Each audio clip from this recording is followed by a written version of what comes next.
அப்போ இதே வேலையை நாம் செய்வோம்ல. அப்போ நாம் என்ன பண்ணியிருப்போம்னா தீனில் சொல்லப்பட்ட விஷயங்களில் ஒரு சில விஷயங்களை மட்டுமே கையில் எடுத்துக்கிட்டு சாட்டிஸ்ஃபை ஆகிறது.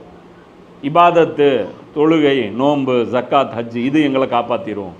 ஒரு குரூப் என்ன பண்ணுறது, ஃபாத்தியா, தரூது, ரசூல்லாவை புகழ்கிறோம், ரசூல்லாவோட எங்களுடைய கனெக்ஷன் ரொம்ப ஸ்ட்ராங்காக இருக்குது, நாங்கள் மௌலூத் ஓதுகிறோம், நாங்கள் நபியுடைய ஆஷிக்கே ரசூல். யார் அந்த பரேல்வி கூட்டமெல்லாம் என்ன சொல்கிறாங்க, நாங்கள் ரசூல்லாவுடைய ரசூல்லா புகழ்ந்துட்டே சொர்க்கம் போகலான்னு ஒரு கூட்டம் நினைக்குது. வெறும் தொழுகையை நிறைவேற்றிட்டு சொர்க்கம் போகலான்னு ஒரு கூட்டம் நினைக்குது. தௌஹீது வச்சுக்கிட்டு ஒரு கூட்டம் சொர்க்கத்துக்கு போகலான்னு நினைக்குது. ஆனால் குர்ஆன் என்ன சொல்லுச்சு, ரசூலுக்கு அல்லாஹ் என்ன உத்தரவுகள் கொடுத்தான், நபி என்ன மாதிரி செயல்பட்டார், நபியுடைய முழுமையான வழிகாட்டுதல் எது, இதை ஃபோக்கஸ் பண்ணி இன்றைக்கி உம்மத்து போயிட்டுருக்கா? இல்லை. அப்படி போயிருந்துச்சுன்னா இந்த உம்மத்து எங்கே இருந்திருக்கும், டாமினன்ட் பொசிஷனில் வச்சுருக்கும். அல்லாஹ் குர்ஆனில் சொல்கிறான், நீங்கள் மூமின்களாக இருந்தால் நீங்கள் தான் மேலோங்குவீர்கள் நல்லா சொல்கிறோம்.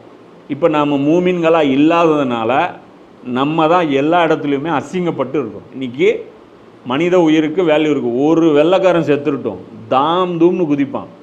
இங்கே 50,000 உயிர் போயிருக்கு, ஒரு மதிப்பும் கிடையாது. இன்றைக்கும் அமெரிக்கா என்னங்கிறான்,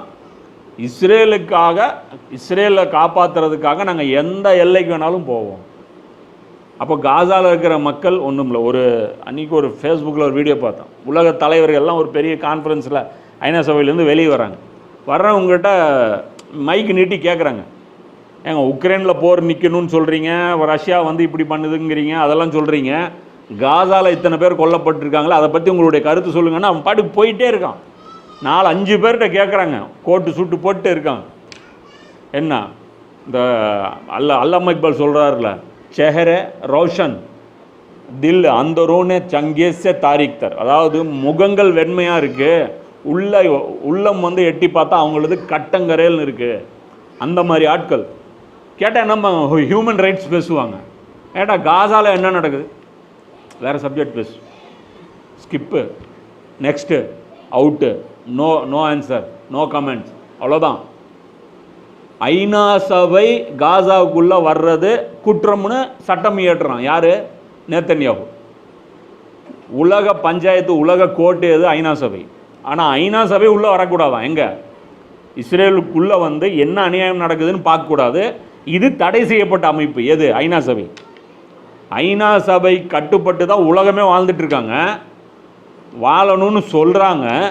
ஆனால் இவங்க ஐநா சபையை என்னவா நினச்சி வச்சுருக்காங்க. ஆனால் இது பேர் என்ன, நியாயம். இதுக்கு பேர் என்ன, நியாயம். இது தீவிரவாதம் கிடையாது. அதாவது யார் சாவுறாங்கிற பொறுத்து தீவிரவாதம். முஸ்லீம் செத்தா அது தீவிரவாதம் கிடையாது. முஸ்லீம் யாரையாவது கொன்னுட்டா அது தீவிரவாதம். அது 5 லட்சம் பேரை ஈராக்கில் கொன்னுட்டு அந்த அமெரிக்காவுடைய அந்த பெண்மணி, அவங்க தான் அட்வைசராக இருந்தாங்க, செக்யூரிட்டி அட்வைசர்னு நினைக்கிறேன். அவங்கள கூப்பிட்டு கேட்குறாங்க, 5 லட்சம் பேரை கொன்னுட்டீங்களே அப்படின்னு. அதுக்கு அந்த அம்மா என்ன தெரியுமா சொல்லுது, ஒர்த் டு பே இட். என்ன கொடுத்த விலை, நாங்கள் 5 லட்சம் உயிர் எடுத்தோம், ஆனால் அதை விட அதிகமாக நாங்கள் அடைஞ்சோம். என்ன அடைஞ்சோம், பெட்ரோல். 5 லட்சம் உயிர் ஒன்றும் ஃப்ரீயாக நாங்கள் எடுக்கல, அமெரிக்காவுடைய பொருளாதாரத்துக்கு மிகப்பெரிய உதவியை நாங்கள் பண்ணியிருக்கோம் அப்படிங்கிறோம். அப்போது இந்த அளவுக்கு இவங்க தாழ்ந்து போயிட்டாங்க. இதெல்லாம் எதுக்காக சொல்கிறேன் அப்படின்னா, இன்றைக்கி உம்மத்து டவுன்ஃபாலில் கிடக்கு, பணமாக கிடக்கு. இம்மி அளவு மரியாதை கிடையாது. எவ்வளோ வேணாலும் காசு வச்சுருக்கட்டும், சவுதி அரேபியா எவ்வளோ பெரிய பில்டிங் கட்டட்டும், மரியாதை கிடையாது. அவன் பேச்சுக்கு ஏதாவது வேல்யூ இருக்கா? போகிற நிறுத்த சொல்லி சவுதி சொல்லுதா, அது சொல்லுது, ஏதாவது வேல்யூ இருக்கா? ஒன்றும் நடக்கலை. அவன் பாட்டு கூலாக இருக்கான், ஜாலியாக உட்காந்துட்ருக்கான். அப்போது இதில் நாம் என்ன பார்த்தோம்னா, நாம் எங்கே வரம்பு மீறுறோம் அப்படின்னா, நபியை புகழ்ந்தா போதும் அப்படின்னு ஒரு கூட்டம், தௌஹீதுன்னு சொல்லிவிட்டு அவங்க ஒரு குறிப்பிட்ட ஒரு தௌஹீதை வச்சுக்கிட்டு, இந்த தௌஹீது மட்டும், அதாவது தௌஹீதுடைய 4 டைமென்ஷன் இருக்குது, அதில் ஒரு டைமென்ஷன் மட்டும் எடுத்துக்கிட்டு, இன்ஷா அல்லாஹ் இதை பற்றி ஒரு டீட்டெயில் கிளாஸ் பேசுவோம். தௌஹீதுடைய 4 தூண்கள், அதில் ஒரே ஒரு தூணை மட்டும் எடுத்துக்கிட்டு இந்த வஹாபிகள் என்ன பண்ணுறாங்க, நாங்கள் சொர்க்கத்துக்கு போயிடுவோன்னு கான்ஃபிடெண்ட்டாக இருக்கான்.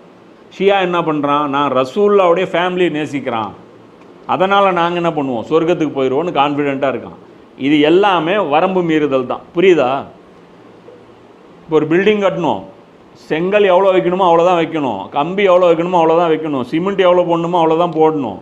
இதில் இந்த ரேஷியோ மாற்றி போட்டு சிமெண்ட்டு ரொம்ப போட்டால் ஸ்ட்ராங்குன்னு வெறும் சிமெண்ட்டே போட்டு செங்கல் வைக்காமல் கட்டிகிட்டே இருந்தால் என்ன இருக்கும்? வெறும் கம்பியே போட்டு அடிக்கிட்டு இருந்தால் எப்படி இருக்கும்? பில்டிங் அது நிற்காது. எல்லாமே மெஷர்மெண்ட்டு அல்லாஹ் கொடுத்த மாதிரி இருக்கணும். அப்போது ஆன்மீகம் அல்லாஹ் எவ்வளோ டைம் ஒதுக்கணும்? எந்நேரமும் தொழுதுகிட்டே இருக்க சொல்லி அல்லாஹ் சொல்லலை. எந்நேரமும் நோன்பு வச்சுட்டே இருன்னு அல்லாஹ் சொல்லலை. எந்நேரமும் குரான் ஓதிட்டே இருன்னு அல்லாஹ் சொல்லலை. எல்லாத்துக்குமே ஒரு மெஷர்மெண்ட் அல்லாஹ் வச்சிருக்கு. இப்போ இந்த மெஷர்மெண்ட்டில் தான் இவங்க என்ன பண்ணிடுறாங்க? மிஸ்பேலன்ஸ் பண்ணிடுறாங்க. ஒன்றுக்கு ஓவர் இம்பார்ட்டன்ஸ் கொடுத்துட்றாங்க, ஒன்றுக்கு இம்பார்ட்டன்ஸே இல்லை. ஒன்றை பற்றி நாலேஜே கிடையாது, ஒன்றை பற்றி தேவையில்லாத அளவுக்கு சர்ச்சை. புரியுதா? அப்போ இதில் என்ன ஆயிடுதுன்னு பார்த்தீங்கன்னா, இதில் தான் சமுதாயங்கள் நாசமாக போகிறது.